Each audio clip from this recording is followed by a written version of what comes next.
ये कहानी शिवनगर के राजा की है। इस राजा की 3 रानियां थीं।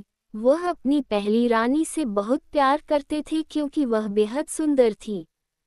साथ ही वह अपनी दूसरी पत्नी को एक दोस्त मानते थे, लेकिन वह अपनी तीसरी रानी की तरफ देखते भी नहीं थे। समय के साथ जब जरूरत पड़ी तो राजा का साथ सिर्फ तीसरी रानी ने दिया, क्योंकि इंसान की सुंदरता नहीं, उसका दिल और आचरण भी अच्छा होना चाहिए।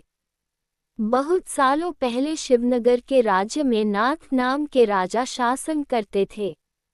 राजा की 3 पत्नियां थीं, लेकिन राजा अपनी तीनों रानियों में से सबसे ज्यादा प्यार अपनी पहली रानी से करते थे, क्योंकि वो बेहद खूबसूरत थी। पहली रानी के सुंदर होने की वजह से राजा अपनी दूसरी और तीसरी रानी की तरफ कम ध्यान देते थे। वही दूसरी रानी को राजा अपना अच्छा मित्र मानते थे तो थोड़ी बहुत उस पर ध्यान देते थे, और बच गई तीसरी रानी जिसमें उन्हें कोई खास बात लगती नहीं थी तो उस पर वह सबसे कम ध्यान दे पाते थे। राजा की तीसरी पत्नी उनसे बहुत प्यार करती थी, लेकिन राजा को उनका प्यार नहीं दिखाई देता था। राजा हमेशा अपनी पहली पत्नी के साथ ही रहते थे। ऐसे में कई साल बीत चुके थे। राजा की तीसरी पत्नी हमेशा यही उम्मीद में रहती थी कि किसी दिन राजा उनके पास आए और प्यार भरी बातें करें, लेकिन ऐसा कभी होता नहीं था। इसी तरह साल बीतता गया, लेकिन एक दिन राजा नाथ अचानक बहुत बीमार पड़ गए।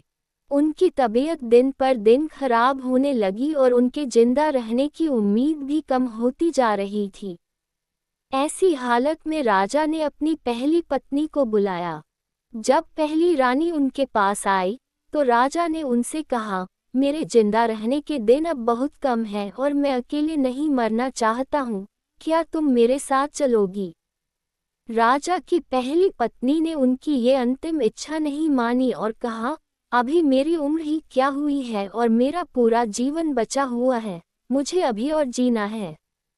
मैं आपके साथ नहीं चल सकती हूँ। ये कहकर रानी राजा के कमरे से बाहर चली गई। उसके बाद राजा ने दूसरी रानी को बुलवाया।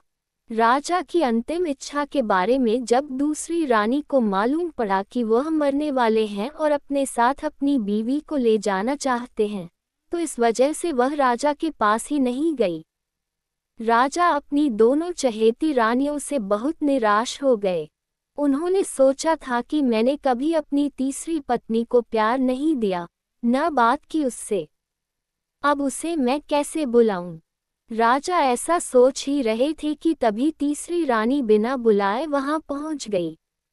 राजा की तीसरी पत्नी को राजा की अंतिम इच्छा पता थी, इसलिए उन्होंने राजा से तुरंत कहा, स्वामी मैं आपके साथ चलने के लिए तैयार हूँ। रानी की बातों को सुनकर राजा बहुत खुश हुए, लेकिन खुशी के साथ उन्हें बहुत बुरा भी लगा कि उन्होंने कभी अपनी तीसरी रानी को समय नहीं दिया, प्यार नहीं दिखाया, लेकिन वही मुझसे बहुत प्रेम करती है। तभी राजगुरु अपने साथ प्रसिद्ध वैद्य लेकर आए, जिसने राजा की तबीयत को बिल्कुल ठीक कर दिया। राजा ठीक होने के बाद अपनी तीसरी रानी के पास गया और उसके साथ प्यार से रहने लगा। अब राजा हमेशा तीसरी रानी को ही अपने पास रखता था और दोनों महल में अपना खुशहाल जीवन बिताने लगे। एक राजा की प्रेम कहानी से सीख।